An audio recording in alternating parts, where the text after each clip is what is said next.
¿Cómo están, queridos amigos? Bienvenidos sean cada uno de ustedes al canal de YouTube. Yo soy el pastor Anthony Araujo y ahora iniciamos un nuevo recorrido en la palabra de Dios. Iniciaremos el estudio del libro de Isaías. Yo ya tengo aquí mi lección, espero que tú también tengas ya tu lección, porque este trimestre titula Isaías, consolaos, pueblo mío. Así que empecemos.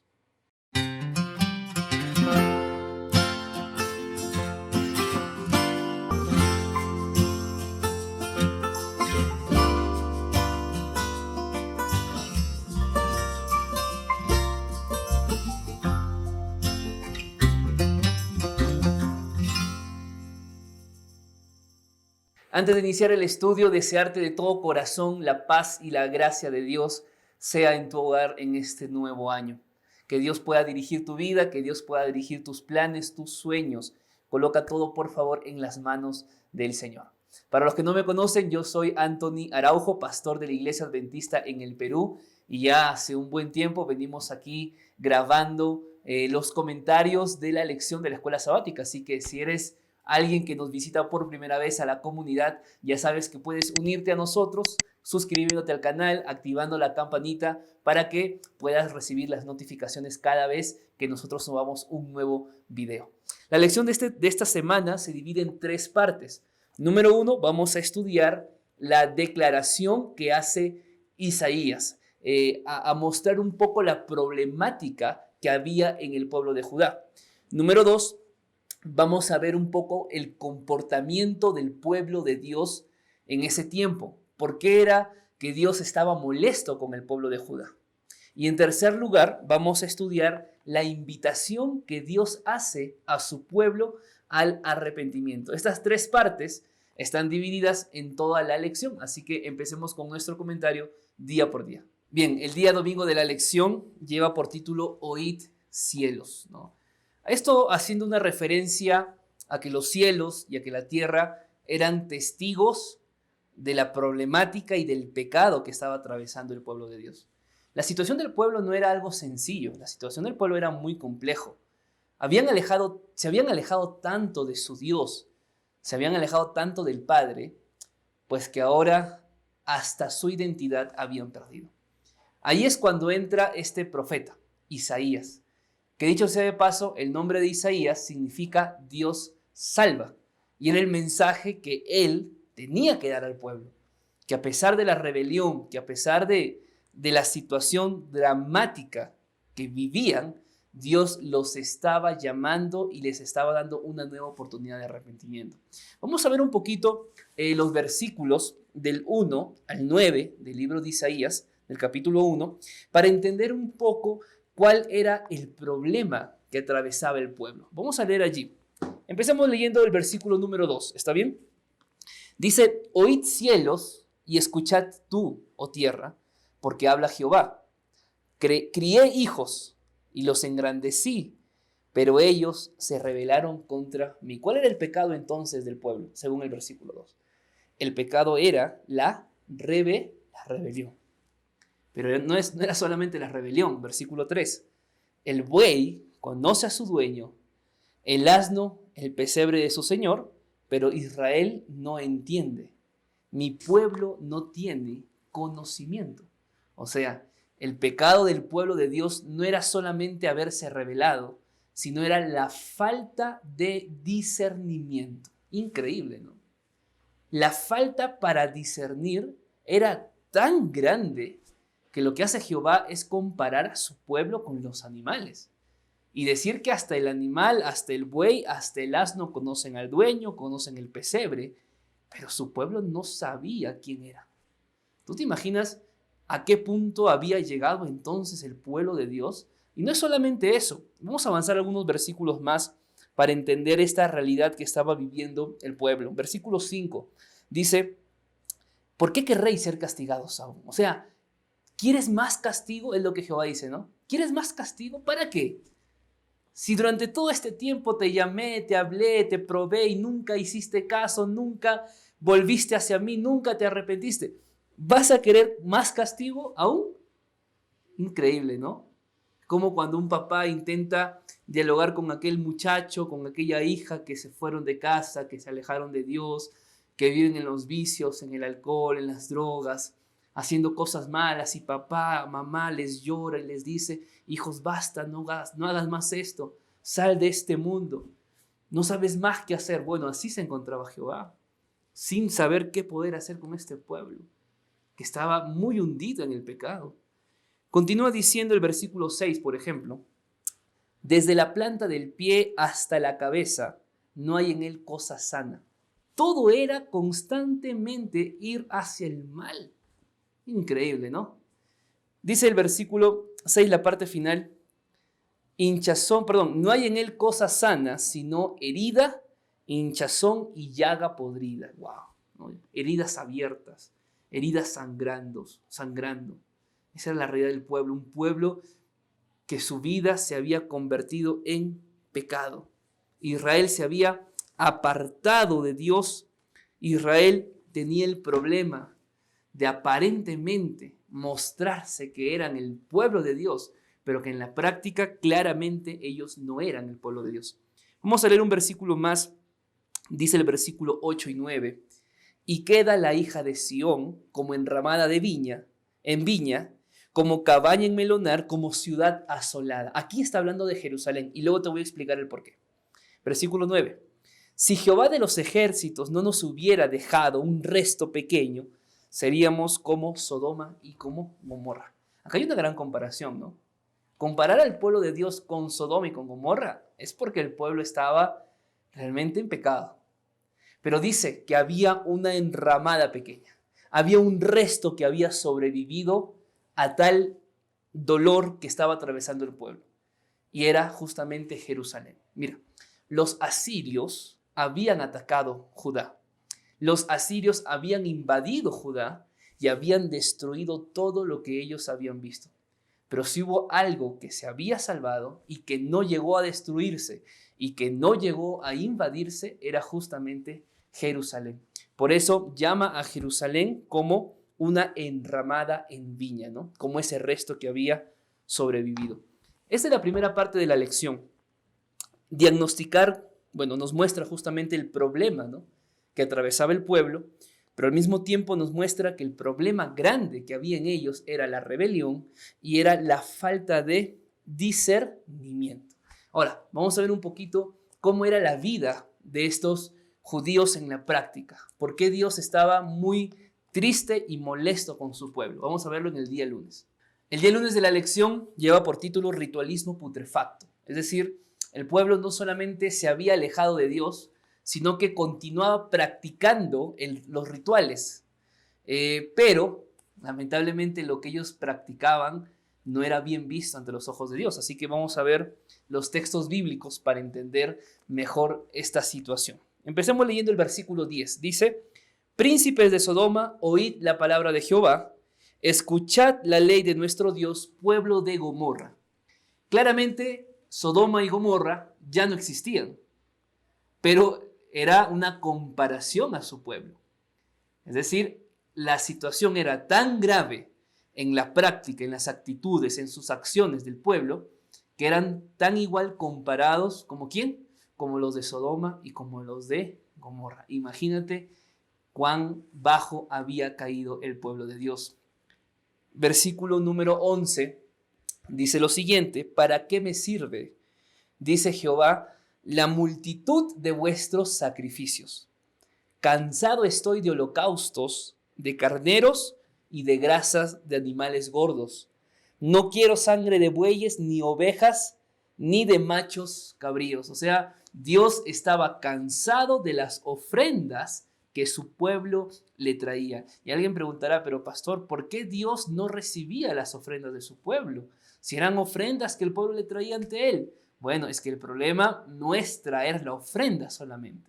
El problema es qué hay en tu corazón. ¿Eres sincero en tu práctica? ¿Eres sincero cuando vas a la iglesia? ¿Eres sincero cuando cantas? ¿Eres sincero cuando predicas? ¿Eres sincero, eres sincera cuando traes ante Dios tu diezmo, tu ofrenda? ¿Es sincero tu vida cristiana o no es, o no lo es? Ese era el problema en el pueblo de Israel. Mira lo que dice el versículo 12. ¿Quién pide esto de vuestras manos? O sea, refiriéndose a las ofrendas que traían, ¿no? Cuando venís a presentaros delante de mí, ¿para qué? Para pisotear mis atrios. Es decir, lo que ellos hacían generaba dolor en el corazón de Dios. Dios no se agradaba con las ofrendas que traía el pueblo. No es que Dios se sentía feliz cuando, cuando su pueblo le traía ofrendas de machos cabríos, de corderos. No, Él no se sentía feliz, porque sabía que ellos dentro de sí no eran sinceros en su práctica religiosa. Versículo 13 dice, no me traigáis más vana ofrenda. El incienso me es abominación. Luna nueva, sábados, convocar asambleas, no lo puedo sufrir. Son iniquidad vuestras fiestas solemnes. ¿Tú te imaginas que en este tiempo existan personas que van a la iglesia, pero que en su corazón hay abominación a Dios? ¿Existirán esas personas? Existirán personas que saben que en el día a día, en la semana, practican el pecado constantemente, siendo conscientes de lo que hacen, pero que en la iglesia el sábado están allí delante predicando o trayendo a Dios sus ofrendas y sus diezmos. Mira, no es un problema ir a la iglesia, no es malo ir a la iglesia. De hecho, todos vamos a la iglesia porque necesitamos del Señor, pero es trágico cuando yo muestro que soy cristiano solo en la iglesia, pero que en la semana, que en mi trabajo, en mi hogar, en lo que yo esté haciendo, no muestre que soy cristiano. Salgo del templo y golpeo a mi esposa, salgo del templo y grito a mis hijos, salgo del templo y practico la corrupción en mi trabajo, salgo de la iglesia y estoy metido en la adicción, en la droga, en el cigarro, en el alcohol. El problema no es que no vayamos a la iglesia, el problema es que muchas veces yendo a la iglesia y haciendo creer a uno mismo y haciendo creer a la iglesia y a Dios sobre todo, haciéndole creer que estamos bien. Amigos, puedes guardar mandamientos, puedes guardar todo lo que la iglesia o lo que Dios te pida, pero no basta con eso. Hay que mostrar que en el corazón hay sinceridad en lo que hacemos. Y eso era lo que justamente el pueblo no hacía. Traía porque era costumbre traer ofrendas. Se reunía y hacían sus fiestas sagradas porque era costumbre, mas no porque querían, mas no porque había un deseo en su corazón. Y quizá tú vas a la iglesia más porque es una costumbre, estás dirigiendo la iglesia porque te sientes obligado a hacerlo, pero no disfrutas la compañía del Señor. Ese era el problema. Ese es el ritualismo putrefacto. Eso es practicar todo, practicas todo, pero por dentro está molido, es una llaga abierta lo que haces. La religión que ellos practicaban eran una ofensa al Señor. Aparentaban ser religiosos, ¿no? Porque traían ofrendas, porque hacían oración, pero todo era apariencia. Su religión era una apariencia, porque con las mismas manos que ofrecían sacrificios, dice el versículo 15, que con esas manos que se extendían para orar, con esas mismas manos, esas manos estaban llenas de sangre. Ese es el problema, que andamos por la vida sirviendo a dos dioses. Interesante, ¿verdad? Ahora, versículo número 16, Jehová comienza ya a decir qué debe hacer el pueblo frente a esta situación. Y dice, lavaos y limpiaos, quitad la iniquidad de vuestras manos de delante de mis ojos y dejen de hacer lo malo. Pero alguien dirá, pero dejar de hacer lo malo es muy amplio. ¿Qué tenían que dejar de hacer exactamente? Bueno, el versículo 17 comienza pues a mencionar lo que deben dejar de hacer.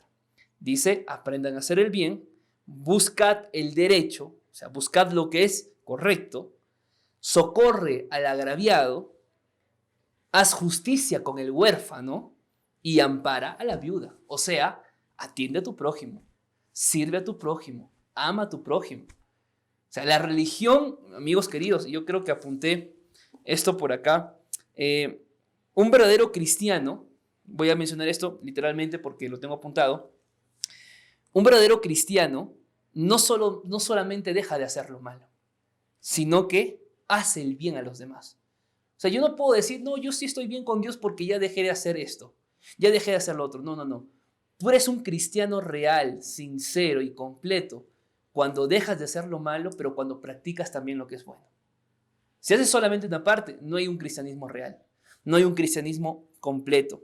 Amigos, así como el pueblo, nosotros también necesitamos ser limpiados de la contaminación moral, porque ninguna cosa inmunda va a entrar en el cielo. Nada de lo que es inmundo va a ir al cielo. La pregunta es, ¿será que en mi vida, no exterior, porque en lo exterior estás mostrando que haces bien las cosas, pero en tu interior, ¿habrá alguna cosa inmunda? ¿Habrá algo que realmente está haciéndote perder la patria celestial? Bueno, ahí hay que pensar bastante. El día martes de la lección habla del argumento del perdón. Es maravilloso. Dios busca siempre a su pueblo. Dios busca siempre a sus hijos. El ser humano, si fuera por él mismo, un ser humano egoísta, orgulloso, autosuficiente, nunca va a buscar al Señor. Pero a veces el Señor está allí, tras de uno, y nos coloca pruebas en la vida para hacernos ver que estamos lejos de Él, nos llama, pero a veces ni aún así volvemos al Señor. Bueno, lo que hace aquí Dios es darles una segunda oportunidad al pueblo. Decirles que todavía ellos podían ser esa nación santa que les había dicho en aquel tiempo cuando el pueblo estaba aún con Moisés. Vamos a ver qué dice el versículo 18. Dice lo siguiente: venid luego, dice Jehová, y estemos a cuenta. Venid luego. Bueno, luego, muchas traducciones dicen venid ahora. Y exactamente, Dios quiere que vengas ahora, ¿no? Si estás en pecado, si en tu vida hay cosa inmunda, ven ahora. Ven ahora, dice Jehová, y pongámonos a cuenta. Mira, Dios quiere equilibrar todas las cosas. Dios está dispuesto a dar el perdón a sus hijos. No importa qué tan lejos nos hayamos ido de Él, no importa cuán bajo hayamos caído, qué pecado hayamos cometido, el Señor te llama para que estés a cuentas con Él. Y dice lo siguiente: ¿qué significa estar a cuentas? Bueno, dice, aunque vuestros pecados sean como la grana, y la grana es roja, ¿no? Como la nieve van a ser emblanquecidos, y aún sean rojos como el carmesí, vendrán a ser como blanca lana. Acá hay una comparación de dos colores, el color blanco y el color rojo. Rojo, símbolo de la sangre que había en las manos del pueblo, de tanto dolor, de tanto daño que habían causado, de tanto pecado que habían cometido. Pero Dios dice, eso que es rojo, eso que es sangre, eso que es pecado, si tú vienes a mí, todo será como blanca lana, todo será convertido en pureza, serás perdonado, serás perdonada. Yo pregunto, ¿no hay acaso mejor negociación que las que Dios hace con su pueblo? Claro que sí. Dios siempre llama a su pueblo al arrepentimiento. Y vuelvo a repetirte, mira, quizá tú hoy seas un judío, no en la práctica, pero sí en el espíritu, que andas por el mundo abominando, pecando, sirviendo a Satanás, o quizá practicando ritos religiosos. Eres un adventista que estás allí todos los sábados en la iglesia, pero en tu corazón no hay nada de cristiano. Estás perdido, estás perdida. Bueno, el Señor también te dice en este día, ven ahora y pongámonos a cuenta, ¿no? Qué maravilloso. Y es por eso que Dios, cuando nos dice, vengan ahora y estemos a cuenta, se muestra que Dios no es un Dios arbitrario. Dios no te exige, Dios no te obliga a que tú vengas. Pero Dios, si fuera por Dios, tendrías que venir a Él. Pero todo va a quedar en tus manos. Es decisión tuya. El día miércoles de la lección lleva por título comer o ser consumido. Es interesante lo que dice más adelante el versículo 19 y 20. Si queréis y escucháis, comeréis de lo mejor de la tierra. Ah, interesante, ¿no? Si quieres y escuchas, vas a comer de la mejor de la tierra. Pero si no quieres y eres rebelde, vas a ser consumido espada. Tú tomas la decisión. Es decir, lo que vemos aquí son bendiciones, o mejor dicho, es la bendición y una maldición condicional. No digas que tu vida no tiene éxito, no tiene bendiciones porque es culpa de Dios. No. Porque si hoy somos bendecidos o somos maldecidos, es consecuencia de nuestras decisiones y de cuánto nosotros obedecemos a Dios, porque lo que nosotros sembramos es lo que vamos a cosechar. Es decir, una vida de gozo o una vida de sufrimiento es resultado natural de una obediencia a Dios. Tú vives gozosamente cuando eres obediente a Dios, pero tú vas a sufrir si es que no obedeces a Dios. No hay término medio, mi amigo. O sea, no hay una forma de pensar de que Dios te deja una tercera opción. No. O eres bendecido o eres maldecido. O vives en el camino del Señor, o sirves a Dios, o sirves al enemigo. Porque nadie puede servir a dos señores, ¿no? No hay término medio. Y eso es lo que, por ejemplo, nosotros vemos cuando analizamos el mensaje a la iglesia de la Odisea. Dios prefiere frío o caliente, pero no le gusta la tibieza. ¿Verdad? ¿Te das cuenta? Entonces, Dios había hecho anteriormente un pacto con el pueblo. Y eso está en Deuteronomio capítulo 28 en adelante. Y ahí está enumerada todas las bendiciones que Dios tenía para el pueblo. Pero esas bendiciones que iban a caer sobre el pueblo eran consecuencia de una obediencia. Y si el pueblo no era obediente, maldiciones iban a caer. Bueno, lo mismo pasa con nosotros. Vuelvo a repetir, nosotros vamos a cosechar lo que hemos sembrado en la vida. Así que si quieres cosechar cosas buenas, frutos buenos, si quieres vivir una vida de gozo en Cristo Jesús, pues es mejor aprender a vivir en obediencia a Él. El día jueves de la lección lleva por título El fatídico canto de amor. En el capítulo 5 de Isaías hay una parábola que es muy linda. Vamos a ver qué nos dice. Capítulo 5, versículo 1 al 7. Ahora cantaré por mi amado, el cantar de mi amado a su viña. ¿Qué dice este cántico? Tenía mi amado una viña en una ladera fértil. La había cercado y despredegado y plantado de vides escogidas. Había edificado en medio de ella una torre y había hecho también en ella un lagar. Y esperaba que diera uvas buenas. ¿Pero qué pasó? ¿Qué dice? Dio uvas silvestres. Había preparado todo. Había hecho todo para que dé uvas buenas. Pero lamentablemente dio uvas silvestres. Versículo 3. Ahora pues, vecinos de Jerusalén y varones de Judá, juzgad entre mí y mi viña. ¿Qué más se podía hacer a mi viña que yo ya no haya hecho? ¿Cómo, esperando yo que diera buenas uvas, ha dado uvas silvestres? Os mostraré, pues ahora, lo que haré yo en mi viña. Le quitaré su vallado y será consumida. Derribaré su cerca y será pisoteada. Haré que quede desierta y no será podada ni cavada. Y crecerá en él cardo y espinos. Y aún a las nubes mandaré que no derramen lluvia sobre ella. O sea, esta parábola muestra la realidad del pueblo de Israel. Dios tenía un plan para ellos. Dios tenía una expectativa con su pueblo. Y había hecho todo para que su pueblo sea un pueblo que dé buenos frutos. Como dice la parábola, ¿no? Que dé uvas buenas. Pero lamentablemente el pueblo decidió que alejarse del Señor. Y lamentablemente no había vuelta atrás. Dios había trabajado mucho para que su pueblo sea un pueblo correcto, un pueblo que sea testimonio ante los demás, pero no pasó eso. Entonces, ¿qué les iba a acontecer ahora a este pueblo rebelde y con falta de discernimiento? Bueno, lo que dice el texto, ¿no? Voy a quitar su vallado, será consumido, derribaré sus cercas, serán pisoteadas, crecerán cardo y espinos. Y el versículo 7 justamente explica esta parábola y dice, ciertamente la viña de Jehová, de los ejércitos, es la casa de Israel. Cuando nosotros, pecamos ante Dios, Dios no nos desecha al instante. No es que tú pecas y ya eres alguien que debe olvidarse completamente del perdón. No. Dios constantemente llamó a sus hijos. Y cuando uno analiza, porque estamos en el libro de Isaías, imagínate toda la historia del pueblo de Dios. Un pueblo que constantemente caía en pecado, un pueblo que constantemente hacía mal ante Dios, hacía daño al prójimo, pero Dios insistía para que su pueblo vuelva a Él. Yo te pregunto, ¿acaso no es un Dios de misericordia? ¿Acaso no es un Dios de amor? Y yo pregunto, ¿será que Dios está en esa situación ahora contigo?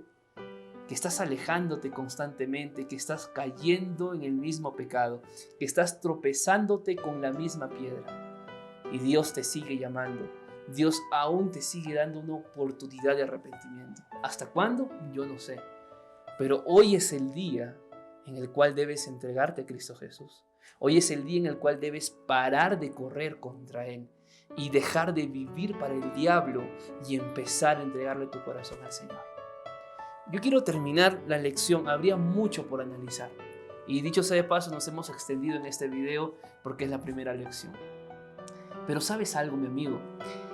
El pueblo de Israel tenía un gran problema y no era la rebelión, no era la falta de discernimiento. Es más, estas dos cosas eran consecuencia de lo que ahora te voy a decir. El pueblo de Israel tenía un gran problema y esto lo dice el comentario bíblico adventista. Dice así, y Elena de White también. Dice lo siguiente: se movía inquieta e inseguramente en la oscuridad, procurando borrar de su mente el recuerdo de la libertad, la seguridad y la felicidad que habían tenido antes. El problema del pueblo es que ellos se habían olvidado de las bendiciones que Dios había hecho en la vida. Ellos se habían olvidado que habían sido libertados. Ellos se habían olvidado que Dios los hizo cruzar un mar rojo y que en el desierto les dio comida y les dio agua para vivir. Ellos se habían olvidado que el Señor los había sustentado y los había protegido en todo el camino en el desierto. Ese es el problema cuando el cristiano se olvida de las bendiciones del Señor. Yo te dejo un consejo en este día. Recuerda cómo Dios te ha bendecido en el pasado. Nunca te olvides, porque esos recuerdos de haber visto la mano de Dios en tu vida tiene que llevarte a que te encamines y que abraces y confíes siempre en tu Creador.